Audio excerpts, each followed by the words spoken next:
Oi gente, tudo bem?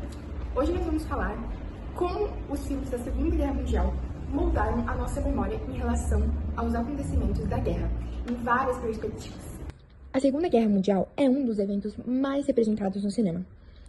Todas as produções contam a guerra com perspectivas diferentes, como em batalhas ou através da ciência, do genocídio, da propaganda, da política, e quase sempre na ótica dos vencedores. A partir desse vídeo, nós vamos ver 6 filmes que retratam perfeitamente essas perspectivas. O nosso primeiro filme a ser analisado vai ser o filme O Resgate do Soldado Ryan, de 1998. Dirigido por Steven Spielberg, tendo como os atores principais Tom Hanks e Matt Damon, o aspecto principal que o filme mostra é a batalha e o campo de batalha na Segunda Guerra Mundial. Uma curiosidade é que, além do filme ser baseado na Segunda Guerra Mundial, que já é uma história real, já é verídico, ele também, a história que ele conta do Soldado Ryan é verídica, realmente aconteceu a história do filme.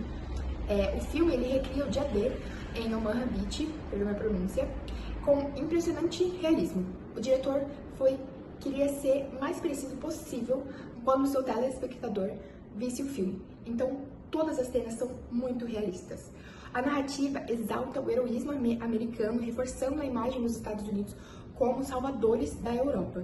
Nosso segundo filme a ser analisado vai ser O Jogo da Imitação, de 2014. Dirigido por Malcolm Tindall, desculpa a minha pronúncia de novo, mas os nomes são muito difíceis. E protagonizado por Benedict Cumberbatch e Keira Knightley. O filme conta a história sobre o matemático britânico Alan Turing e sua equipe durante a Segunda Guerra Mundial.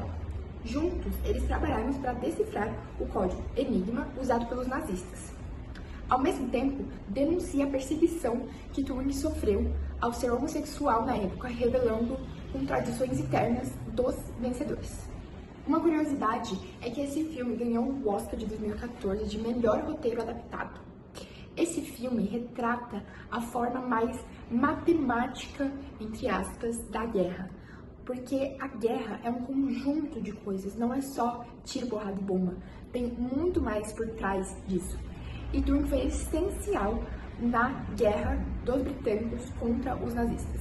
O nosso terceiro filme a ser analisado vai ser A Lista de Schindler, de 1993. Dirigido por Steven Spielberg, de novo o diretor de O Resgate do Soldado Ryan, tendo como protagonistas Liam Neeson e Ralph Fiennes, um elenco de peso assim pra época, eram um dos atores mais famosos, digamos assim.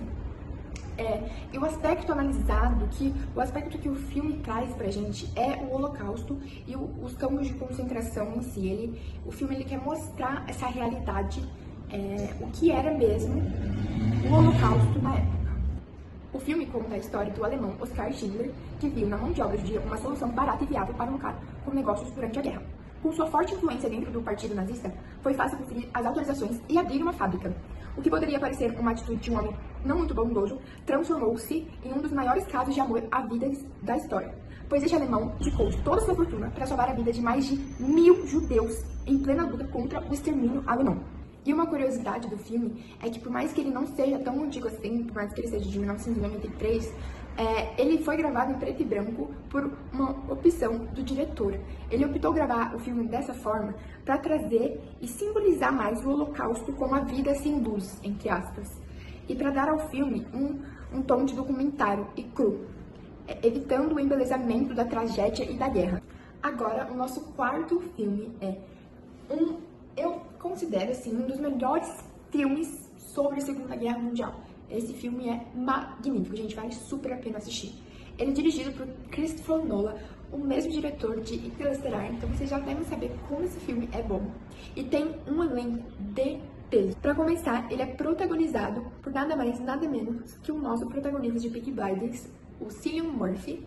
Temos também o nosso Tony Stark, Robert Downey Jr. Temos a nossa incrível, belíssima Emily Blunt.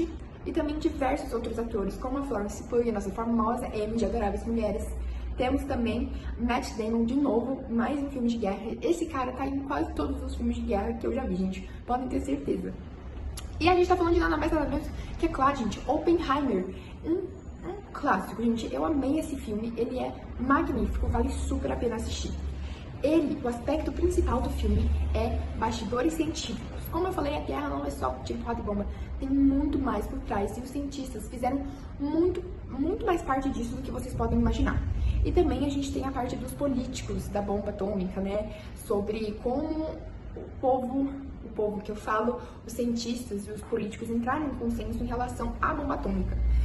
O filme, ele conta a história do físico Oppenheimer, né, mas mais o papel dele no projeto Manhattan, né, dele e da sua equipe, com a criação da bomba lançada sobre Hiroshima e Nagasaki.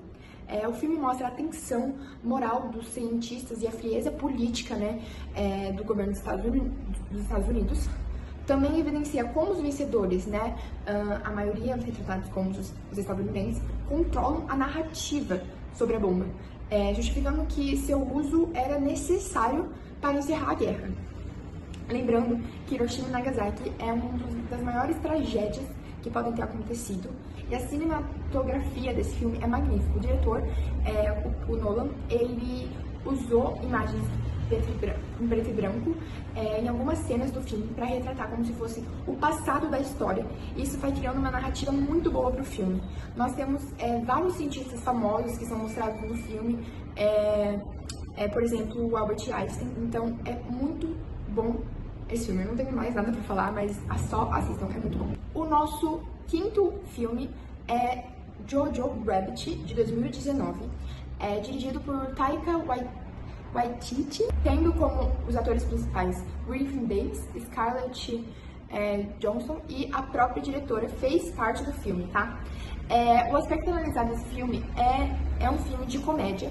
Ele traz uma propaganda idealizada que era vista na época. Então o filme, ele brinca com isso, ele brinca com toda essa propaganda e essa manipulação ideológica. O filme acompanha um menino nazista que tem Hitler como seu amigo imaginário. E o filme mostra como as crianças foram doutrinadas pelo regime e como a propaganda distorcia o senso da realidade. Então as crianças nazistas principalmente, achavam que era uma maravilha estar lá naquele lugar. Tanto que isso é retratado em muitos filmes sobre a Segunda Guerra Mundial, tá, gente? E esse filme utiliza o humor para criticar o fanatismo e a desumanização promovida pelo nazismo. O nosso sexto e último filme, gente, é o filme A Queda, As Últimas Horas de Hitler, de 2004. Ele é dirigido por Oliver Hirschenberg e foi protagonizado pelo ator Bruno Ganz. O aspecto analisado nesse filme, né, ele trata mais da biografia, né, a queda do regime nazista, como Hitler passou esses últimos tempos, assim, durante a queda do seu império nazista. Então, o filme mostra os últimos dias dele, o Hitler mostra os últimos dias dele num bunker, revelando o desespero, a paranoia e o colapso total. A obra humaniza o ditador, sem absolver seus crimes, né, mas ele traz uma visão interna do fim da guerra. E também é uma das representações mais intensas do declínio nazista. Bom, gente, é isso. A gente viu aqui nesse vídeo que cada filme representa aspectos distintos da Segunda Guerra Mundial. Mas todos mostram como o cinema reconstrói as narrativas históricas a partir das ideologias dos vencedores, principalmente, né? E as obras moldam a memória coletiva, reforçando sempre os discursos, apagando contradições e reimplantando personagens e acontecimentos. Esses 6 filmes permitem que a gente tenha uma visão ampla e crítica da guerra, indo além do campo da batalha, para explorar política, ciência, propaganda e sofrimento humano. Se você gostou, deixa o like, se inscreva no canal e faz a gente ganhar um 8 nesse trabalho, porque a gente tá precisando de energia positiva, gente.